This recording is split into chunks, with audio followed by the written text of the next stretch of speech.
टक्के मी आपल्याला आश्वासित करतो की सोलापूर शहरातनं विमानसेवा सुरू होईल।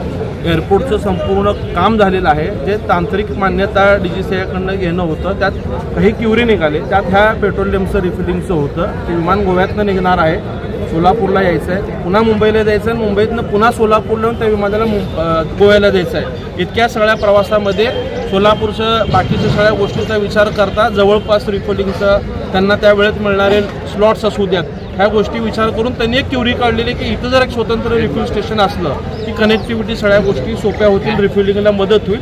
आणि त्यासाठी आपले कलेक्टर विशेष पाठपुरावा करतायत, नागपूर ऑथॉरिटी असो, HPCL कंपनी असो, आणि स्वतः देवेंद्र फडणवीस साहेब याच्यासाठी इनिशिएटिव्ह घेत आहेत। लोकदर्शन मराठी चॅनलला सबस्क्राइब करा, बेल बटनला क्लिक करा व लाईक करायला विसरू नका।